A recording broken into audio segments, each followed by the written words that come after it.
Okay, so we're going to focus on sleep today.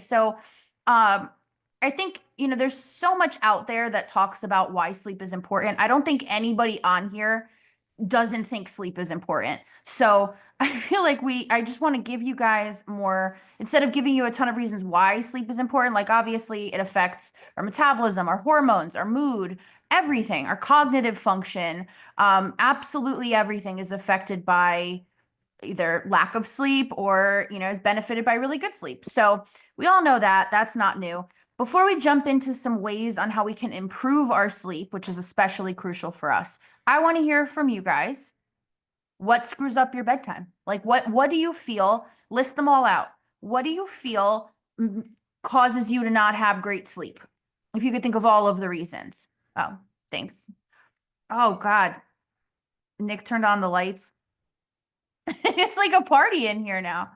And it's controlled by our phone, and sometimes the Bluetooth doesn't connect, and it just like turns my kitchen into a rave. Oh my God. Bear with us for one moment. People listening to the recording are really gonna be like missing out on this. Hold please before I seize. Okay. Just leave it off. It's fine. Everyone knows what I look like. Um anyway. Okay. So I want to know what affects your sleep. Give me the whole spiel. Sickness, FOMO, my phone, absolutely. Heartburn if you eat bad. And specifically, what is bad for you? What is like a heartburn trigger food for you? My phone, absolutely. Absolutely. I'm reading from the chat here. What other things can affect your sleep? Gluten and sugar? Absolutely. Not eating enough, for sure. My phone, TV, wanting to finish my book, not taking my melatonin in time, social media scrolling. Yeah, for sure. So, oh, we got more temperature. I love it. Keep it coming. Temperature. I was looking for that one actually. Being uncomfortable, eating too late, my phone, peeing all night. Oh, we're going to talk about all of this. Caffeine. And that's not even caffeine. I have a Zoom on this actually. If you look up the Baby Steps series and on Spotify channel or on the page, I have one specifically on caffeine for that reason. Even caffeine early on in the day can eke into the night, if it pushes off your natural cortisol cycle. Wondering what I'm doing the next day or thinking too much / wired. Absolutely. We got some extra anxiety at night. Kind of the more quiet things get around us, the louder our heads can get. If anyone experiences that. Yeah, finishing a good book. One more line, one more page, one more chapter. Same thing with shows. If you get sucked into a show at night, or even if it's like a comfort series, you know what the hell is going to happen. You've seen it a million times, but you're like, 20 more minutes. So all of this is really common, and I call it revenge bedtime.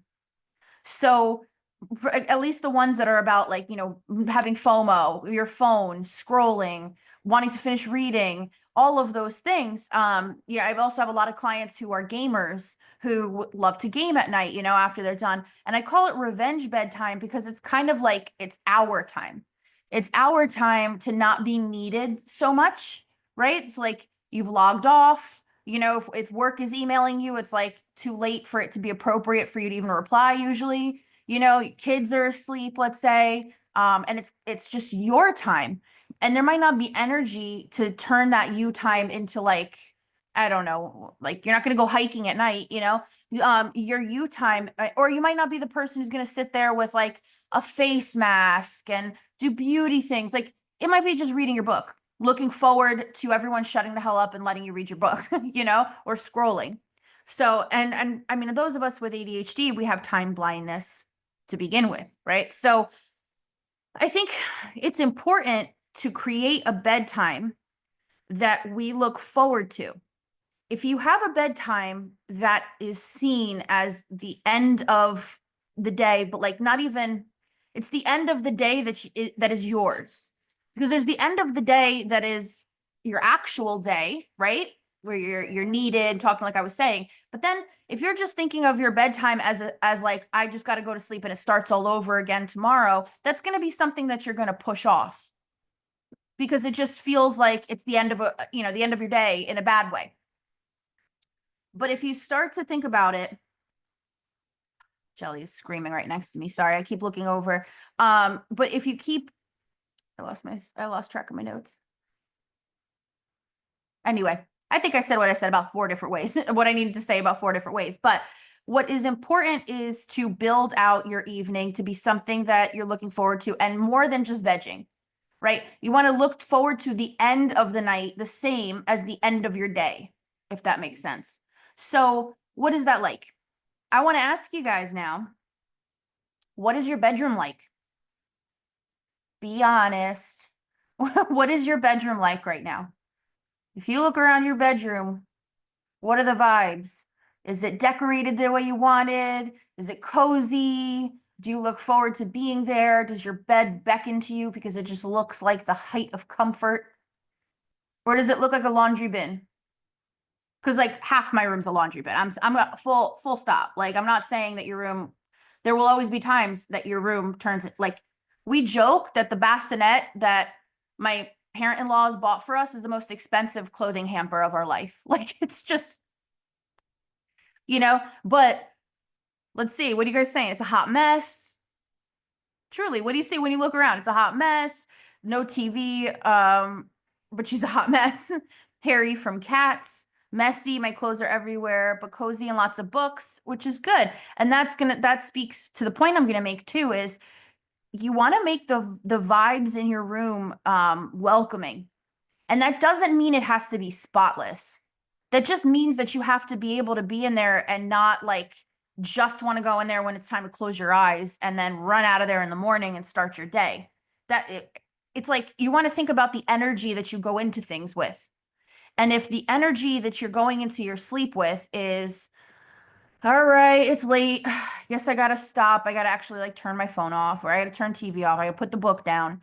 All right, fine. Then you're getting in bed and like you're pushing a pile over and you're like, God, it's a mess in here. And you close your eyes, you go to bed. Then in the morning, you're like, oh my God, I'm late. And you get up and run. Not the best energy to approach the sleep, your sleep with.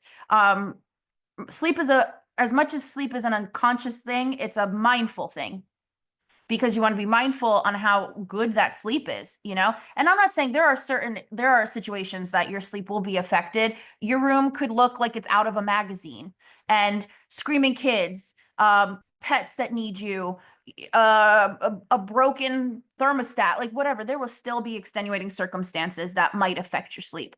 But the energy and the vibes in your space at night, even if you're not awake for it, it still matters.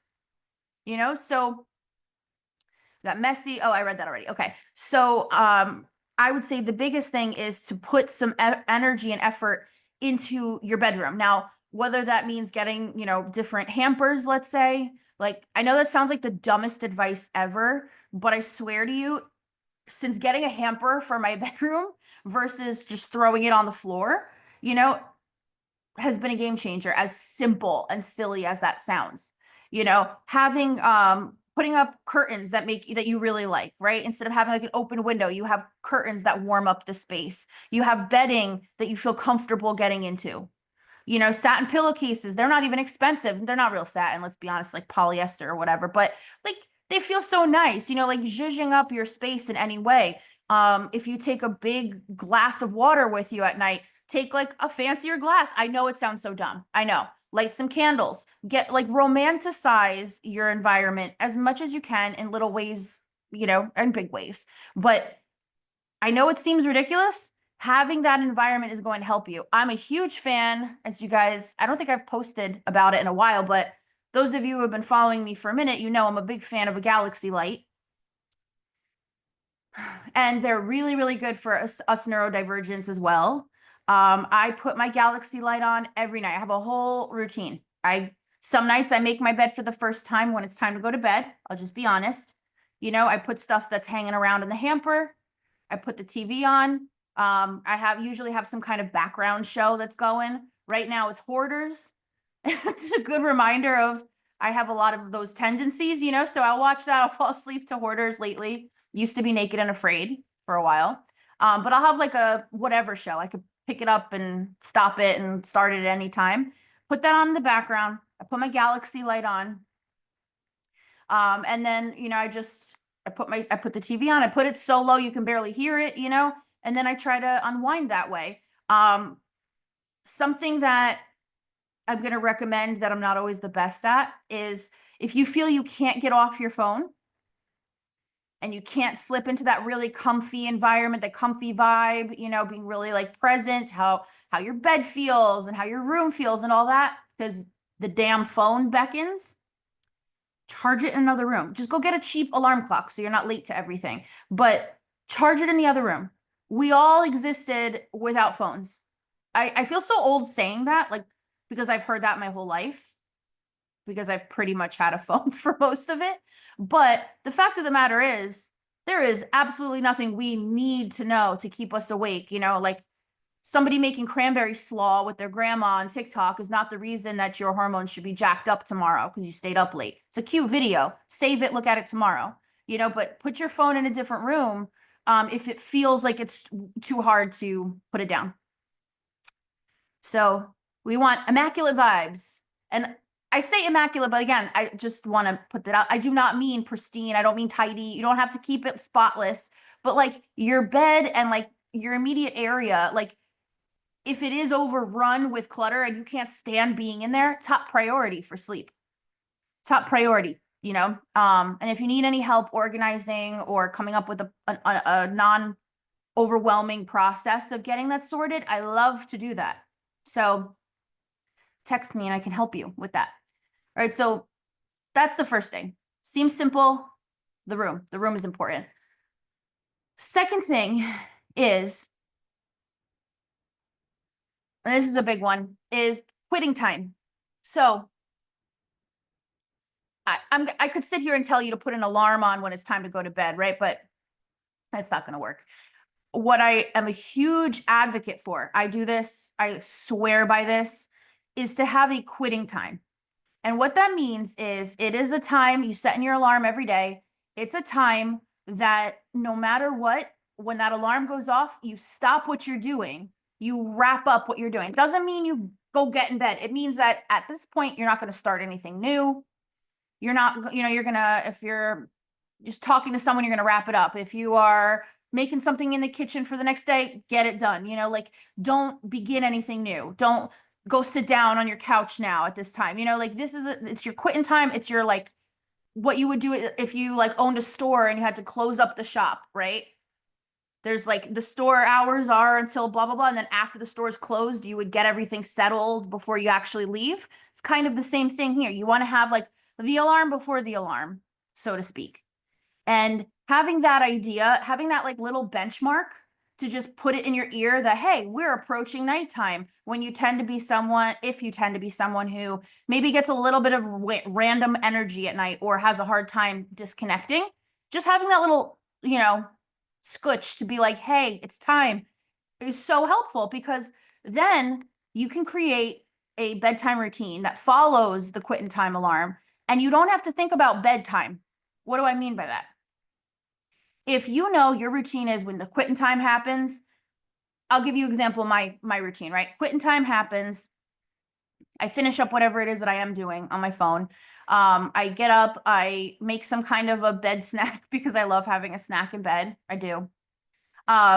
Usually it's some kind of like something crunchy. Like I'll do like really firm fruit or like I'll do like those little peppers cut up or whatever. So I gather all of that, like my little bed snack. I get my glucose monitor, my diabetes supplies, like all of that together. I go bring them to the room. I put on TV, like I was saying, I put on my no-brainer show in the background, put on my galaxy light. If I'm making the bed at that point, I make the bed at that point. Because I like getting into a made bed. I don't know. And then if I'm showering at night at that point, which used to be a lot more common before this baby, and now it's kind of like whenever the hell I'm gross enough and have 10 minutes. But before it would be like nighttime would be when if I was showering that night, that would be when I would shower. So I'd put on the bathroom galaxy light, I'd do my shower, I'd come out, I'd go right to bed. Oh, I'd get my water filled up to the bedside. This is not a cute jug. I need a new one, but whatever. I just get all myself situated. That routine always pretty much takes the same amount of time. So like if you're just relying on the actions of your routine, but you have the quitting time to like kind of put it in your head that it's a wrap for the night, you're pretty much always going to go to bed around the same time. And that level of consistency is what the brain likes. That's what we build our circadian rhythm off of. And then we start to get tired when we're supposed to, and all of that. It gives real benchmarks for our brain and our body to adjust to. So, and here's the thing with your quitting time, don't make it to like so early because it sounds good. Like, make your quitting time realistic for you. If you know, like, hey, I've been going to bed at like 2, 3 in the morning, I really can't do that. Don't make your quitting time 8 p.m. You're not going to listen to it. No, you can't. Would you look at that? Baby steps. You have to baby step it. So maybe your quitting time at first is 1 a.m. if that's the way you're working with right now, if that's what you're working with. Be real with yourself. Don't just do like, don't try to be a big shot here. We want sustainable. So, and then as that becomes easy and you start to really get used to your bedtime routine, bump it up, start it earlier, and then move it back that way. So you're not having to cause such a huge change to your evening. So let's see what you guys are saying here. I love my quitting time alarm. Even if I don't always listen to it, I like the reminder to make sure I start winding down for the night at least. Absolutely. When I hit that, when I have the quitting time, because I still 11 p.m. still on my phone is my quitting time alarm for years now. When that goes off, I don't usually like just immediately stop. Like I wrap up what I'm doing. So I don't like listen to it per se. I'll just be like, got it, Roger that. And like I now know I have a gauge of what time it is because I feel like sometimes our brains, it's like a casino, there's like no windows, no clocks, so especially once the world leaves us alone and it's us time. So there's no shortage of content to consume, right? So and you might be thinking, that being said, with the quitting time and like not being on your phone at night, something I just thought of too, you don't have to be like, you might be like, well, what's the difference between brainless TV and brainless scrolling? There is such a huge difference because first of all, you're focused. Second of all, your posture is probably affected by how you're looking at your phone at night after all day, right? Third of all, you are forcing your brain to take in information. Even if you're scrolling TikTok, looking at design decor, home decor. How captivating can that be? Like how, nothing too striking, right? Nothing heavy. You're just mindlessly scrolling. You're still forcing your brain to take in information. You're still forcing yourself to scroll like that. Those actions still require your brain to be awake. And if you're doing that, then your melatonin, natural melatonin, isn't really kicking in. You might be forcing yourself to release cortisol because you're supposed to be sleepy at that time, but you're forcing your body to stay awake and be on point. So all unintentional, but it ends up keeping you wired, So quitting time is great to just have it be like, okay, it's a wrap. Let's get it going. Before you know it, you've had that unwinding period.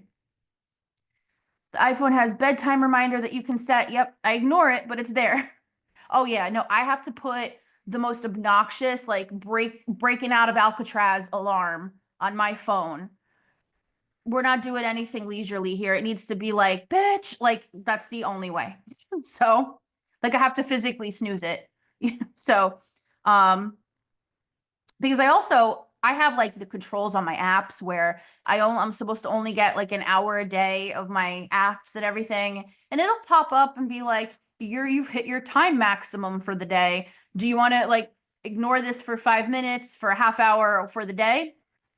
I ignore it every day. So it's there. I don't know why I don't turn it off at this point, but quitting time I stick to. Every day. Okay, I'm glad I'm not the only one. They make apps that are like you can control the intensity of it. Like you can pick an option that's like, don't let me disable this, which sounds really anxiety inducing to me. Like, but there's apps that can control it and like not let you go around it. I don't want those because I want to go around it.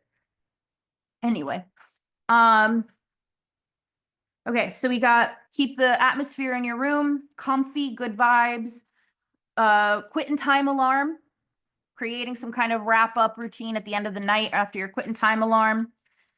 Here's the other thing. Someone mentioned peeing a lot throughout the night. So if someone is, okay, how do I want to preface this? If you drink a ton of water, you're a very hydrated person, and you still should not really be going to the bathroom all that much at night. If you are waking to go to the bathroom at night, either your sleep is not deep, well, either end. It could be a few things like your sleep is not deep enough. Maybe your blood sugars are dropping at that point, which we see really commonly with those with insulin resistance, like all of us, right? Most of us, I should say.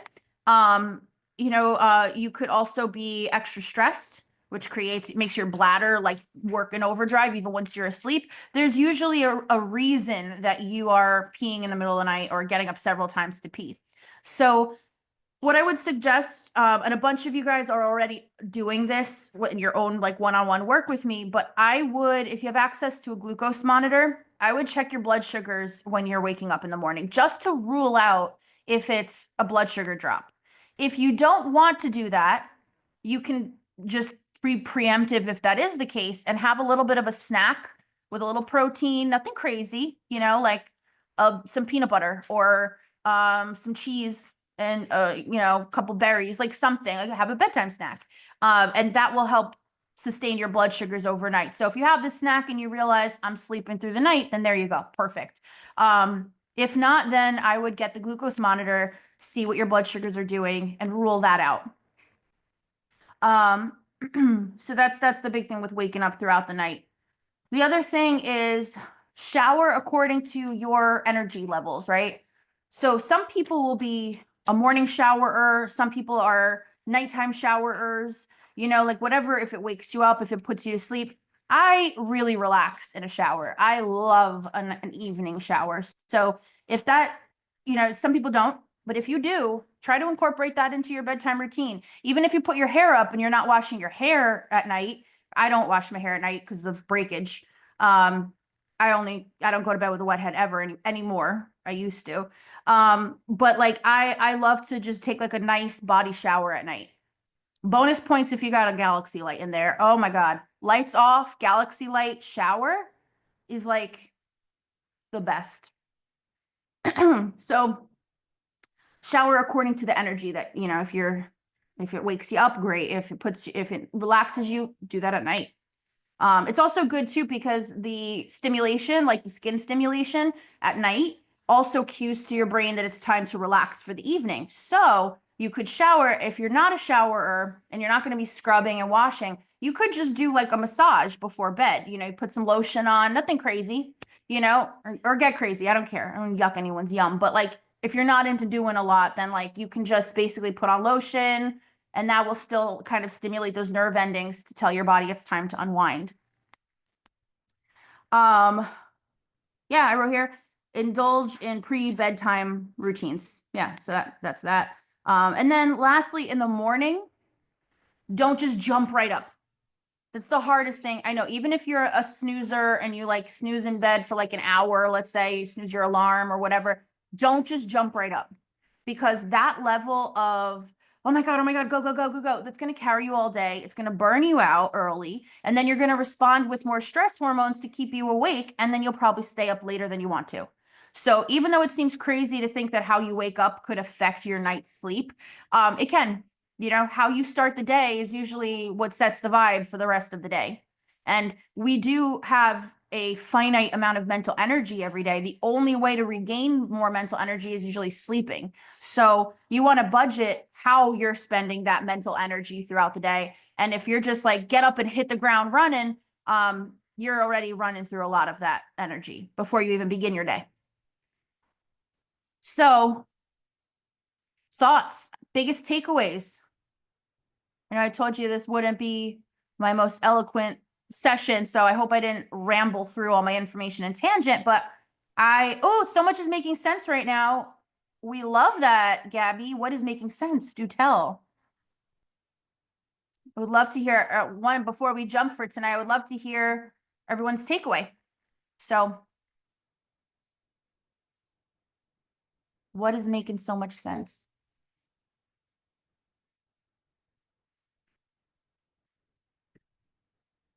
And by the way, you guys, if you ever want to unmute and answer with the mic, you can. I don't want to intimidate anyone. You can do the chat, the mic, whatever. Just raise your hand in your little window so I can see that you want to unmute and go, and I don't talk over you like I tend to do.